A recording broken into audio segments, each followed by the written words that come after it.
It's a plug-and-play mentality. The guys who are here want to be here. Tennessee players, they address the Nico Iamaleava saga and departure we discuss right here on Locked On Vols.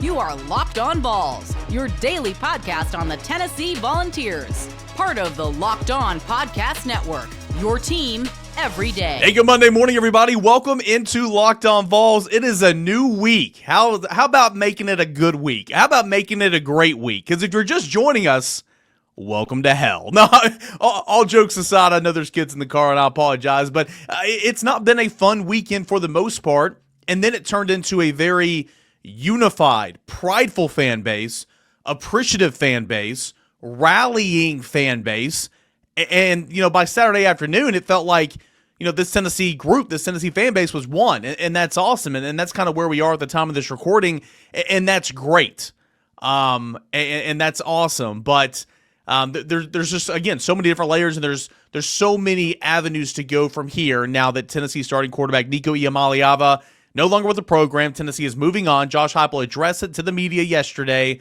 If you're just joining us, we've got about 4 shows from over the weekend. So if you want to go get caught up on this is what happened on Thursday afternoon to Friday morning to Friday night to Saturday afternoon to Sunday morning. I mean, I think we got about 4 or 5 episodes up from over the weekend. So go back, and if you got some time to kill, or if you want to blow off work here on a Monday morning, go back and listen. But here's where we are right now. It's not dire. It's not a situation where things are horrible right now.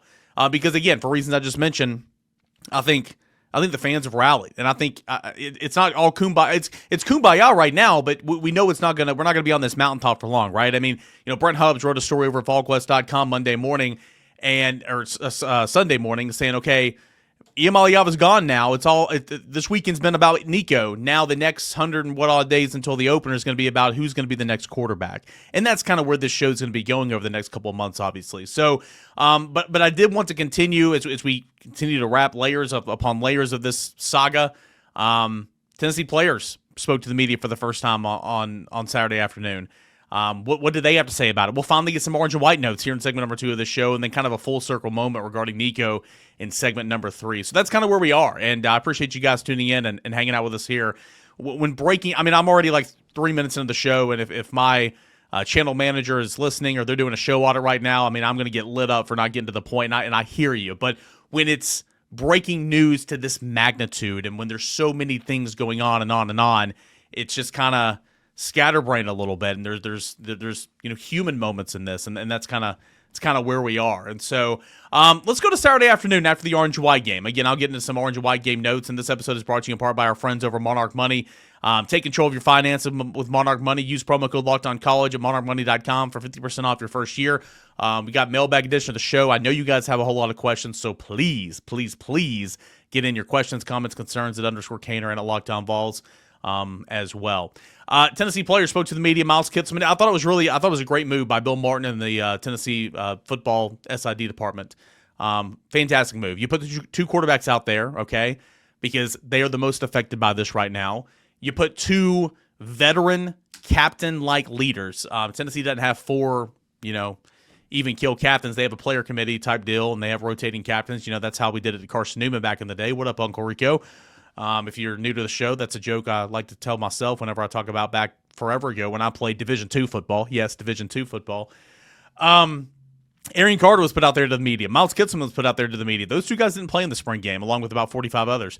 But those 2 guys have been out for spring. But I thought it was a great move, putting the 2 quarterbacks out there and putting those 2 senior leader or veteran leaders out there to just show you, hey, we got the team. This is the direction we're going in. Player-led teams are the best teams. And I thought they were direct. I thought that they were pointed in their direction. I thought they did a great job, just as Josh Heupel, did a great job.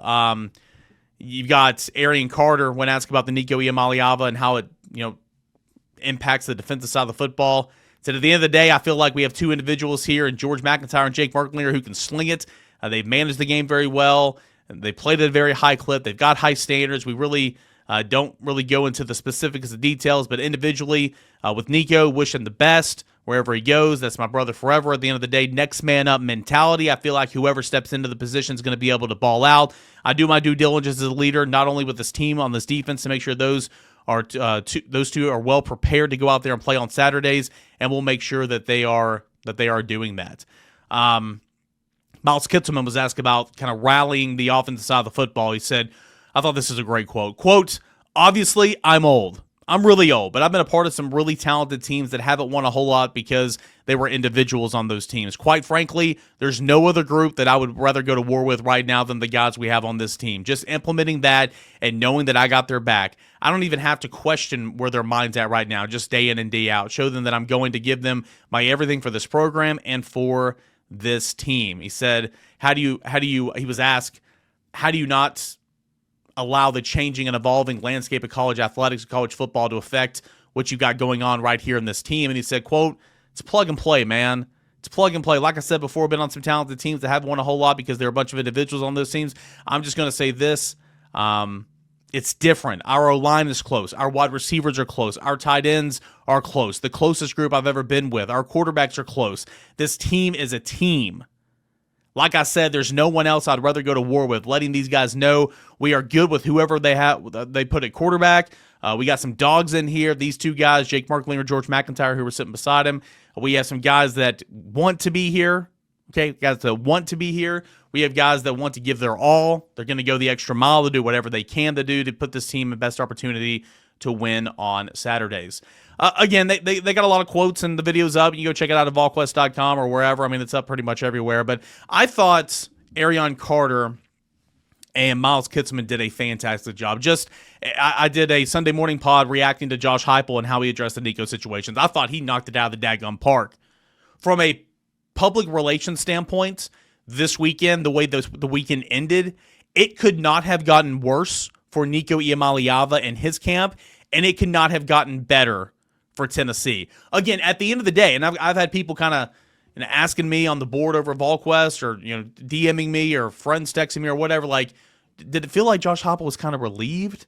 Did it feel like he was kind of, I don't want to say grateful, but like satisfied or relieved or happy? Like, I thought Josh Heupel, and again, if you want to get my whole reaction from his press conference, it's Sunday morning show. I thought he handled it so well. I thought he was cool. I thought he was calm. I thought he was relaxed. I thought he joked a couple of times. But more than anything, I thought he was real. But here's the thing. At the end of the day, it's April 12th. It's the final day of spring ball. Like, you lost your starting quarterback. And sure, he did not perform the way a lot of people wanted him to perform last year in terms of that level of play. It's not like he was horrendous. We all can agree he's got another year that he can play at. When that happens, he's going to be a really, really good quarterback. But the more important thing is he started every game last year for Tennessee, and he was a part of a college football playoff team. Was he the reason Tennessee made the playoffs? No, but he was a part of it. Like, at the end of the day, you're losing an experienced, talented guy at quarterback. So it's not kumbaya in that sense. Tennessee's got to go to work. And that was kind of Josh Heupel's message like yesterday. It's like leaving, I've won with so many different quarterbacks. Old, young, mobile, non-mobile, pocket passers, different skills. We've done that here at Tennessee. I've lost starting quarterbacks in week 6 of the season. I've lost starting quarterbacks on day 1 of fall camp. He referenced that team that the quarterback lost on day 1 of fall camp. He said that team rallied, won a conference championship. So, again, he's a competitor. He's excited, and that's kind of what I got from these guys. Like, they're not going to dwell. They're not going to sit here. They're checking. I don't have the quote in front of me, but Miles Kitselman, pretty much said, how do you be a leader in these times? He's like, I just really want to go and talk to the guys, see how they're feeling. Like, let them vent to me, kind of see where their headspace is at. And I think it was Arion Carter that said he went to practice, or maybe it was one of those two. Neither one of them practiced on Friday, but went to practice to see and just kind of survey the land and see if there was anybody over here gossiping or anybody freaking out or anybody not going hard. He said, hey, it was just business as usual. It was just business. They just went to work. They were going, as George McIntyre said, or Jake Marklinger, one of the two, we were going to practice Friday morning. We went to practice, and we practiced Friday morning. Nothing about Nico changed kind of any of that in terms of that situation. So, again, from a public relations standpoint, it could not have gotten any better for Tennessee ending the weekend after Nico Iamaleava. Tennessee comes out. Josh Heupel, Pete Thamel breaks it Saturday morning that Tennessee's moving on from quarterback Nico Iamaleava. Plenty of reports. It all started Pete Nako's Thursday afternoon of On 3 saying that Nico was simply just renegotiating an NIL deal, and then it's just kind of spiraled on from here. And Pete Nako's got a lot of flack on social media, caught a lot of flack from the Nico camp, got a ton of flack, and turns out he was right. He stood by his reporting, and that's kind of what it looks like right now. And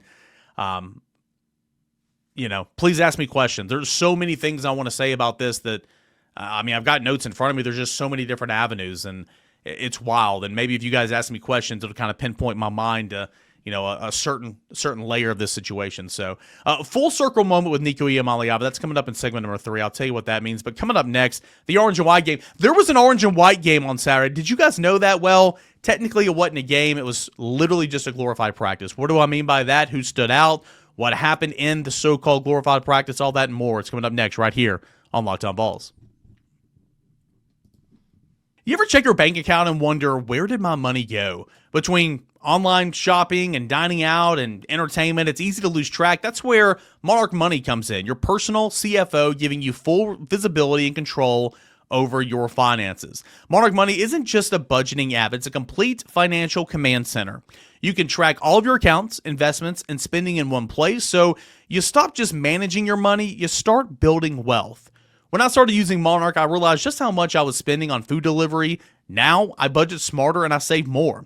Instead of juggling multiple apps, I use Monarch to check my finances, track spending, even plan long-term goals. Take control of your finances with Monarch Money. Use promo code LOCKEDONCollege at monarchmoney.com for 50% off your first year. That's monarchmoney.com, promo code LOCKEDONCollege for half off your first year. Again, all that and more is at monarchmoney.com. Hey guys, welcome back to your Monday morning Locked On Vols. Your mailbag questions will be accepted on tomorrow's show. Guys, let's fill it up. Let's have an entire mailbag show, okay? I know you guys have a ton of thoughts, feelings, questions. @_Kaner at Locked On Vols, and let's hear them. Let's get after it because there's a lot to talk about. The orange and white game was a glorified practice. First and foremost, the spring games across college football, they're changing. The landscape's changing, so you're seeing a lot of teams just hosting a practice. I think A-Day was like that this year at Alabama. They were just hosting a practice. I could be wrong. But there are teams doing a lot of that. I think Tennessee would have played a game if they could, like a true game. But there's so many guys who are out right now, and then boom, this is probably playing before, and then boom, your starting quarterback in Nico Iamaleava is not even on the team. So here's a list of guys that did not participate in the orange and white game or the glorified practice on Saturday. And if you follow along with the practice reports right here on this show and, of course, over at VolQuest.com, none of this should come as a surprise to you because the majority of this group of guys that I'm about to read off here missed much, if not all, of spring, okay? Miles Kitselman, of course, didn't go. Chris Brazzell didn't go on Saturday. He's been a guy that has been, participating in spring, but he didn't go on Saturday. Freshman defensive lineman Marion Dye, Jermon McCoy, of course. Jordan Thomas has not been going in practice. Arion Carter has not been going in practice. Freshman linebackers Jaden Harmon, Jaden Perlotti didn't go this spring. Defensive lineman Jamal Wallace, David Hobbs, freshman Jaden Lofton. Those guys didn't go in spring. Nathan Robinson started spring, but he got hurt a couple weeks in. He didn't go the other day. Caleb Herring went about half of spring and then missed the back half. He didn't go yesterday. Emmanuel Okoye didn't go yesterday. Offensive lineman Gus Hill. Christian Gass, freshman, didn't go yesterday. There's a couple of other ones I probably missed. One notable that has gone through spring practice every single day but didn't play on Saturday, and this is noteworthy because, again, the way he entered spring and kind of where you are in terms of the holdouts, Ricky Gibson did not practice on Saturday. Now, it has been communicated to us that is illness, that he was sick on Friday, was either limited or didn't practice on Friday either, but he's sick. And so I think everything's fine there with Ricky Gibson. He's got a deal and he's ready to go, and that's been taken care of for a while now. But Ricky Gibson was not out there as he was sick. All right, I've got some very I didn't load them, so in real time, I'm going to load these bad boys right here. I've got some very unofficial stats here, and take this with a big old grain of salt. The way they did it, they started practicing. They did some special team drills, okay? They did some one-on-ones, routes on air first. Then they did some one-on-ones. Then they did some 7-on-7 work, which is essentially passing game without the offensive lineman, but everybody else is out, offensive lineman and defensive lineman. while this is going on, the offensive lineman and defensive line did one-on-ones, okay?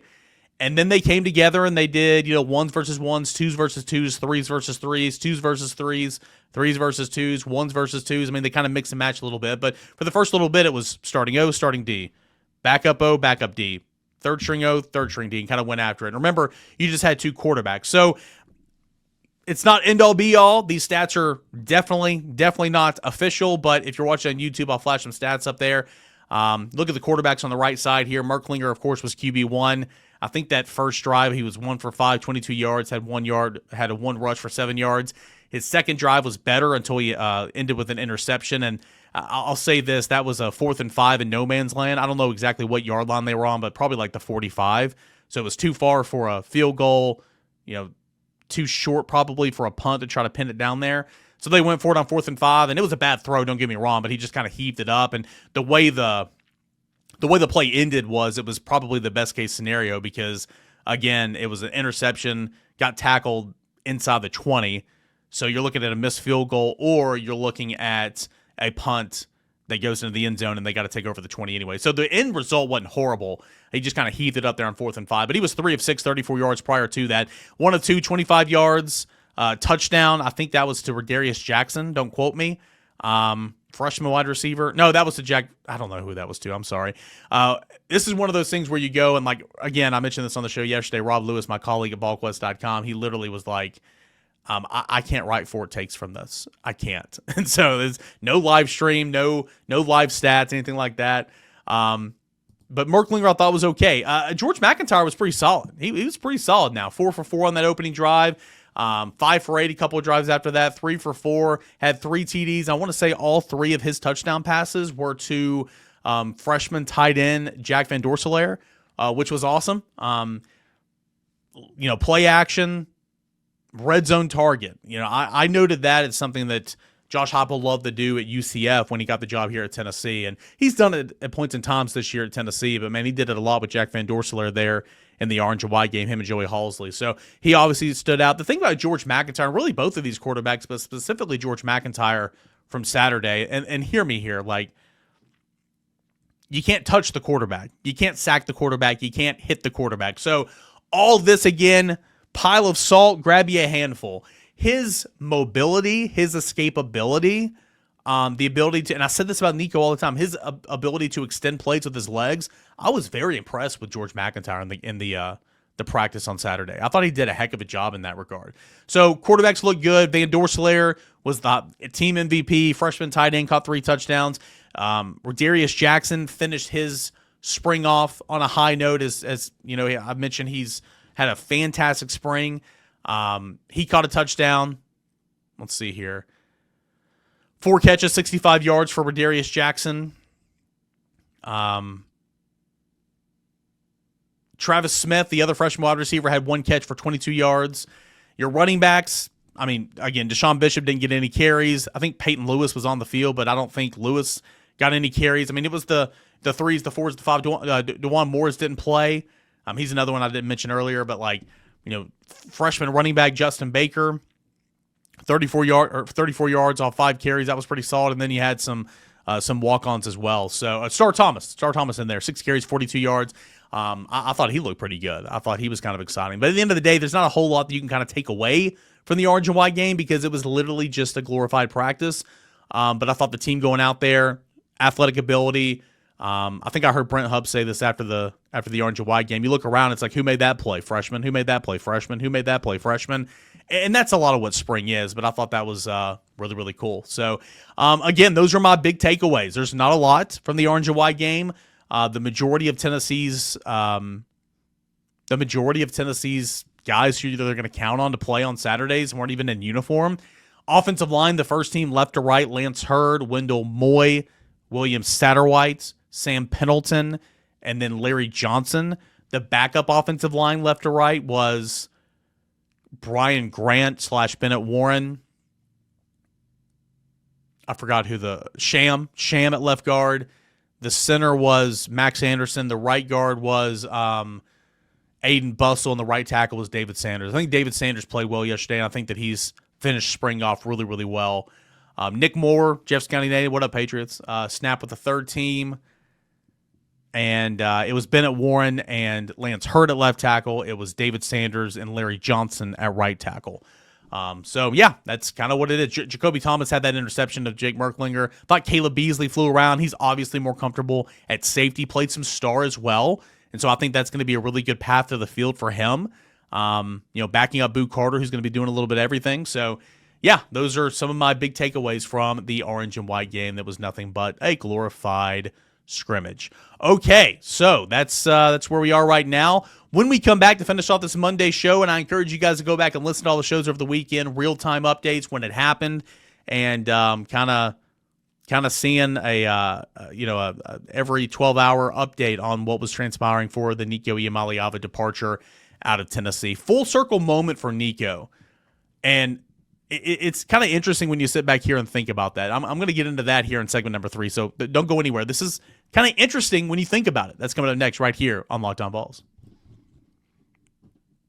Get the supplies you need from the site made for skilled trades, Supply House. Whether you're into plumbing, HVAC, or electrical work, Supply House is the reliable way to order products online. Their easy-to-use website is packed with helpful resources and their latest product info to help you get the job done right. Plus, with the complete inventory of over 200,000 parts from 400-plus top brands, you'll find exactly what you need delivered fast from coast to coast.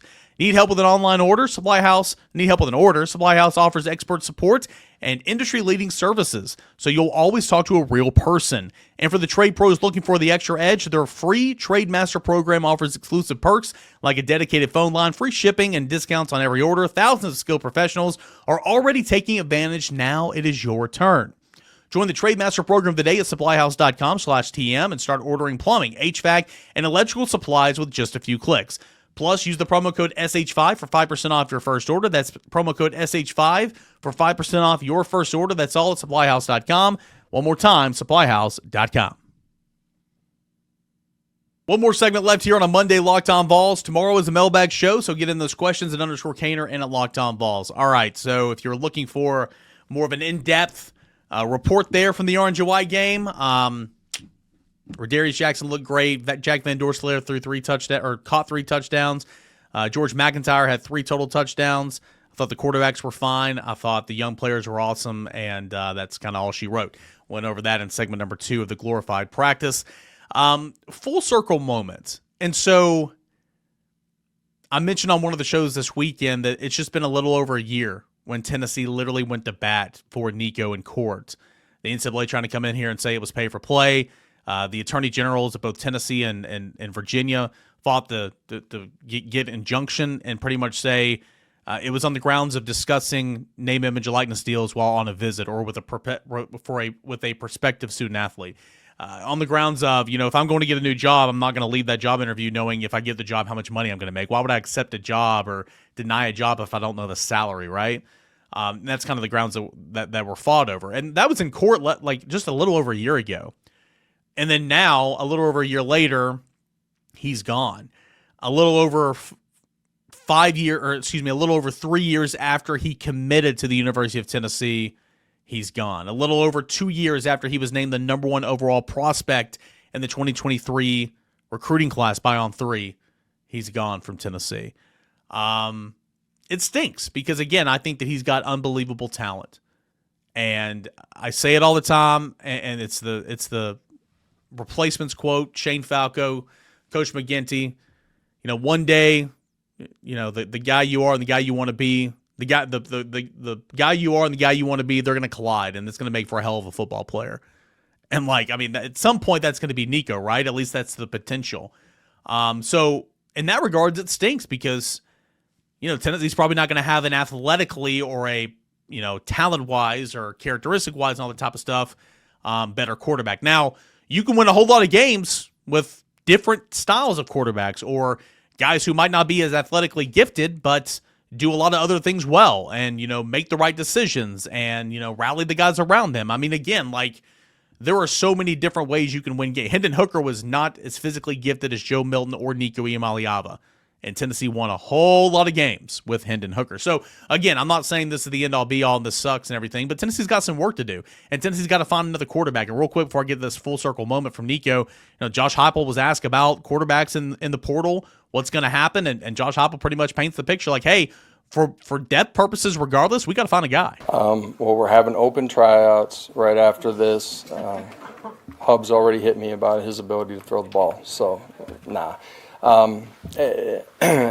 Anytime your roster has the opportunity to change, that's in December, that's in the spring, right? As we go through the process, you're always evaluating what you have on your roster, where you're, I'm going to say vulnerable, where numbers might not be right, injuries, whatever, and you're trying to get your roster to where it needs to be to give yourself the best chance when you get to kick off in the fall. And, certainly with only 2 scholarship players at the quarterback position, we're going to have to find another guy. Yeah, you're going to have to find another guy. I mean, duh. Like you're going to have to find another guy. So Tennessee's obviously going to be looking for a quarterback in the transfer portal. Who were some of those names? Maybe we'll discuss that on tomorrow's show. But it's a full circle moment because Nico leaves now.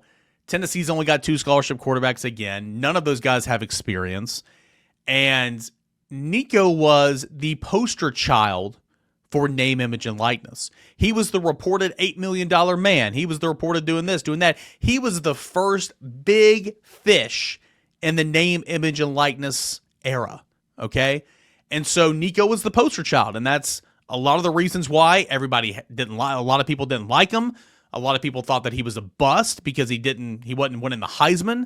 It's a lot of times why Tennessee fans would boo him when he threw an interception. I mean, he didn't throw that many last year, I think 5, but when he ran out of bounds in the Arkansas game, that was about the lowest IQ football play since Joe Milton did it against Ole Miss. I mean, those 2 football plays, what the heck are we doing here? Story for another day. And I was critical after that game. Obviously, how in the world could you not be? But my point is, right, wrong, and different, he was looked at through a different lens than any other quarterback in the country, any other quarterback in his class, because he was the first to benefit from this era.